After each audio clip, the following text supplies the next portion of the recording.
અમૃતમ Tu Vidya, Niranjan school, standard 11th commerce, subject account, part 1, chapter number 6, પેટા નોંધો એટલે કે સબસિડરી બુક્સ. વિદ્યાર્થી મિત્રો, લેક્ચરની શરૂઆત પ્રાર્થનાથી કરીએ. O God, guide me, protect me, illumine the lamp of my heart and make me a brilliant star. Thou art the mighty and powerful. हे ईश्वर, मेरा मार्गदर्शन कर, मेरी रक्षा कर, मेरे हृदय दीप को प्रदीप्त कर दे और मुझे एक दैदीप्यमान सितारा बना दे. तू शक्तिशाली तथा बलशाली है. विद्यार्थी मित्रों, જોઈએ Niranjan School and Manoj sir presents a unique way to learn account. નમસ્કાર વિદ્યાર્થી મિત્રો, standard 11th commerce, subject elements of account, જેમનો વિષય કોડ છે 154 એટલે કે નામાના મૂળ તત્વો. Chapter number 6, lecture number 5, created by Parmar Manoj. Okay વિદ્યાર્થી મિત્રો, પ્રકરણ નંબર 6, પેટા નોંધો એટલે કે સબસિડરી બુક્સ, એમાં આજે આગળ વધીએ. સ્વાધ્યાયનો દાખલા નંબર 4, પેજ નંબર 151 ઉપર વિદ્યાર્થી મિત્રો આપેલો છે. ખરીદ નોંધનું એક ઉદાહરણ આપણે કરી ચૂક્યા છીએ લાસ્ટ લેક્ચરમાં. તો હવે આપણે જોઈએ સ્વાધ્યાયનો દાખલા નંબર 4, પેજ નંબર 151. રકમ કંઈક આવી છે, જોવો બરોબર. નીચે આપેલા વ્યવહારો પરથી શ્રી સુરેશના ચોપડામાં ખરીદ નોંધ તૈયાર કરો. તો ખરીદ નોંધ તૈયાર કરવાની છે 2018 ઓક્ટોબર 1.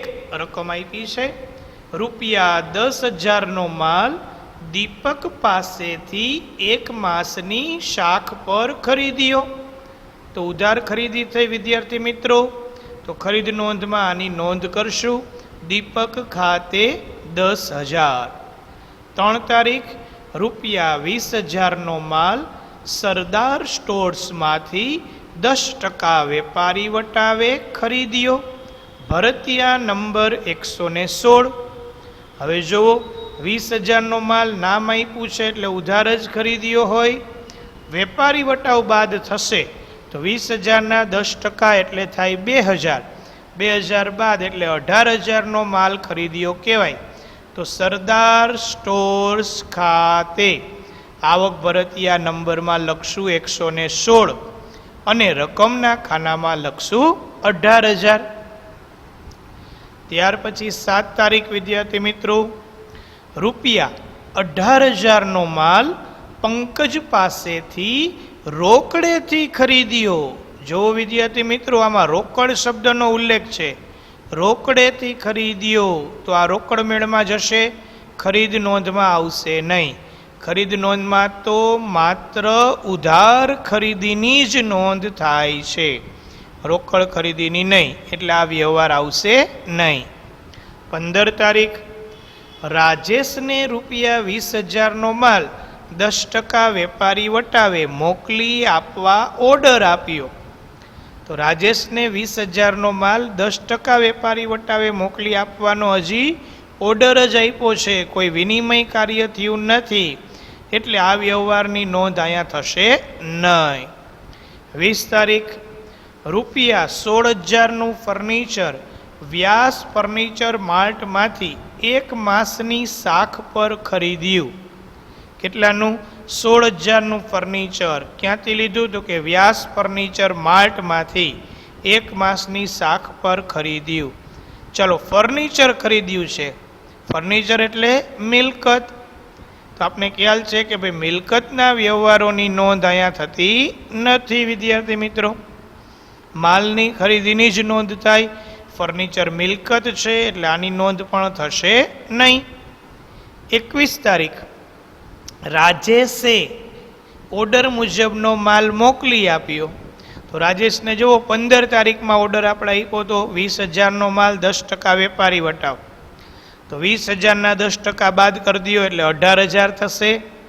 18,000 આપણે રાજેશને દેવાના થાય અને રેલવે નૂરના 1,000 ઉમેરીને બિલ નંબર 350 મોકલી આપ્યું.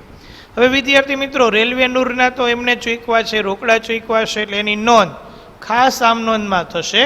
અહીંયા તો માત્ર માલના વ્યવહારની જ નોંધ થશે, એટલે રેલવે નૂર પ્લસ નહીં કરીએ તો 18,000નો માલ છે એ જ ગણાશે. એટલે રાજેશ ખાતે 18,000 લખશું, બિલ નંબર 350 એટલે આવક ભરતિયા નંબરમાં 350 લખી નાખશું. ચાલો ત્યાર પછી જોઈએ 24 તારીખ. ₹14,000નો માલ 5% રોકડ વટાવે ખરીદ્યો. હવે જો કાંઈ નથી કીધું, રોકડ વટાવ કીધું છે પણ પાર્ટીનું નામ નથી, કાંઈ ઉલ્લેખ નથી, તો સમજવાનું વ્યવહાર કેવો રોકડો છે અને રોકડ વ્યવહારની નોંધ થતી નથી ખરીદ નોંધમાં, એટલે આની નોંધ થશે નહીં. 25 તારીખ. નિલેશ પાસેથી ₹30,000નો માલ 10% વેપારી વટાવે ખરીદ્યો અને અડધા નાણાં તરત જ ચેકથી ચૂકવી આપ્યા. હવે વિદ્યાર્થી મિત્રો, આપને ખબર છે નિયમની કે અડધો વ્યવહાર ઉધાર ને અડધો વ્યવહાર જો રોકડો હોય તો આખો વ્યવહાર ઉધાર ગણીને જ નોંધ કરવી. તો આને આપણે આખો વ્યવહાર ઉધાર ગણીને જ નિલેશ ખાતે નોંધ કરશું. ચાલો 30,000ના 10% વેપારી વટાવ તો બાદ કરી જ દેવાનો, એટલે 3,000 બાદ એટલે કેટલા થશે? 27,000. તો નિલેશ ખાતે બરાબર 27,000 રકમમાં લખીશું. ત્યાર પછી 26 તારીખ. ચિરાગ પાસેથી ₹15,000નો માલ 10% વેપારી વટાવે અને 5% રોકડ વટાવે ખરીદ્યો. નાણાં તરત જ ચૂકવી આપ્યા. બરોબર છે, ખરીદ્યો છે, નાણાં તરત જ ચૂકવી દીધા, તો આખો વ્યવહાર કેવો થયો? રોકડ વ્યવહાર થયો. તો રોકડ વ્યવહારની નોંધ થતી નથી, એટલે 26માની નોંધ નહીં થાય. 30 તારીખ. નીતિન પાસેથી ₹40,000નો માલ ખરીદ્યો, બિલ નંબર 151. તો આની નોંધ થશે વિદ્યાર્થી મિત્રો, નામ આપ્યું છે એટલે ઉધાર જ ખરીદ્યો કહેવાય. તો નીતિન ખાતે ભરતિયા નંબરમાં 151 અને રકમમાં 40,000. ઓકે વિદ્યાર્થી મિત્રો, તો જોઈએ હવે દાખલો ઝડપથી. શ્રી સુરેશની ખરીદ નોંધ. આવી રીતના જવાબ કરીને લખવાનું થશે. તારીખ, વેપારીનું નામ, આવક ભરતિયા નંબર, ખાપા અને રકમ રૂપિયા. ચાલો 2018 ઓક્ટોબર 1. તો ઓક્ટોબર 1 જુઓ. ₹10,000નો માલ દીપક પાસેથી 1 માસની શાક પર ખરીદ્યો.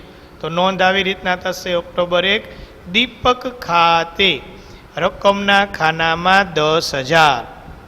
ત્યાર પછી વિદ્યાર્થી મિત્રો 3 તારીખ. ₹20,000નો માલ સરદાર સ્ટોર્સમાંથી 10% વેપારી વટાવે ખરીદ્યો. ભરતિયા નંબર 116.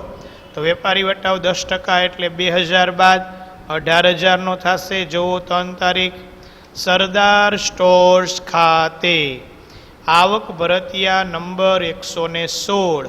રકમના ખાનામાં લખશું 18,000. બરોબર. ત્યાર પછી વિદ્યાર્થી મિત્રો આવે છે 7 તારીખ. રોકડેથી ખરીદ્યો એટલે નીચે નોંધમાં લખી નાખશું, રોકડ વ્યવહાર હોવાથી નોંધ થશે નહીં. 15 તારીખ. બિન આર્થિક વ્યવહાર છે, ઓર્ડર જ આપ્યો. 20 તારીખ. મિલકતની ખરીદી છે એટલે નોંધ થશે નહીં. તો 7, 15, 20ની નોંધ નહીં થાય. 21મી થશે. રાજેશે ઓર્ડર મુજબનો માલ મોકલી આપ્યો. રાજેશના હતા કેટલા? 20,000, એના 10% એટલે 2,000 બાદ 18,000 થશે. ચાલો જોઈએ. 21 તારીખ છે. રાજેશ ખાતે બિલ નંબર 350 એટલે આવક ભરતિયા નંબરમાં 350. રકમમાં આવશે 18,000 રૂપિયા. બરોબર. ત્યાર પછી 24 તારીખ. 14,000નો માલ 5% રોકડ વટાવે ખરીદ્યો એટલે રોકડેથી ખરીદ્યો, નોંધ થશે નહીં. 25 તારીખ. નિલેશ પાસેથી 30,000નો માલ 10% વેપારી વટાવે ખરીદ્યો અને અડધા નાણાં તરત જ ચેકથી ચૂકવા. અડધા ચૂકવા એને ધ્યાને નથી લેવાના, આખો જ વ્યવહાર ઉધાર ગણવાનો, કારણ કે નિયમ છે આપણો ખરીદ નોંધનો. તો 30,000ના 10% એટલે 3,000 બાદ 27,000ની નોંધ થશે. ચાલો જોઈએ. જો 25 તારીખ નિલેશ ખાતે, બરાબર, રકમમાં 27,000 સીધે સીધા. ત્યાર પછી 26 ચિરાગ પાસેથી 15,000નો માલ 10% વેપારી વટાવે 5% રોકડ વટાવે ખરીદ્યો, નાણાં તરત ચૂકવી આપ્યા, તો રોકડ વ્યવહાર થયો, એની પણ નોંધ થશે નહીં. અને 30 તારીખ નીતિન પાસેથી 40,000નો માલ ખરીદ્યો, બિલ નંબર 151, તો એની નોંધ જોઈએ. 30 તારીખ નીતિન ખાતે આવક ભરતિયા નંબર 151, રકમમાં 40,000 પૂરેપૂરા. હવે સરવાળો કરી નાખવાનો રકમના ખાનાનો, આવક ભરતિયાનો નહીં. રકમનો સરવાળો કરશો એટલે આવે છે 1,13,000. ત્યાં લખી નાખવાનું કુલ ઉધાર ખરીદી. ટોટલની નીચે 2 લાઈન કમ્પલસરી છે, એટલે આમ ડબલ લીટી કરવાની પેન્સિલથી, બરોબર. કુલ ઉધાર ખરીદી લખી નાખવાનું. નીચે અહીંયા દર્શાવ્યું છે કુલ ઉધાર ખરીદી 1,13,000. આ નો દર્શાવી તો ચાલે.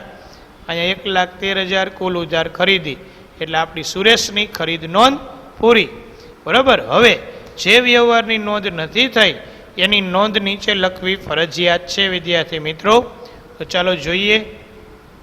નોંધ નંબર 1, નીચેના વ્યવહારો ખરીદ નોંધમાં નોંધાશે નહીં. તારીખ 7 રોકડ ખરીદીનો વ્યવહાર છે એટલે નોંધ ન થાય. તારીખ 15નો બિન આર્થિક વ્યવહાર છે. તારીખ 20 મિલકતની શાખ ઉપર ખરીદી છે એટલે મિલકતનો વ્યવહાર, નોંધ ન થાય. તારીખ 24 રોકડ ખરીદીનો વ્યવહાર છે. તારીખ 26 પણ રોકડ ખરીદીનો વ્યવહાર છે. બીજામાં તારીખ 21 રેલવે નૂરના 1,000 ખાસ આમનોંધમાં નોંધાશે અને 25નો સમગ્ર વ્યવહાર ઉધાર ગણી ખરીદ નોંધમાં નોંધેલ છે. અડધો ઉધાર ને અડધો રોકડ હતો ને, એ સંપૂર્ણ ગણ્યો. તો આવી નોંધ લખવી ફરજિયાત છે વિદ્યાર્થી મિત્રો, બરોબર. કે આ શું કામ નથી નોંધ્યું તમે? તો આ વ્યવહાર આ પ્રકારનો છે એટલે નોંધ થઈ નથી. ઓકે, તો અહીંયા દાખલો કમ્પ્લીટ થાય છે વિદ્યાર્થી મિત્રો. તમારે તમારી ફેરબુકમાં વ્યવસ્થિત રીતે આ દાખલો કમ્પ્લીટ કરી લેવાનો રહેશે. Thank you very much for watching this video.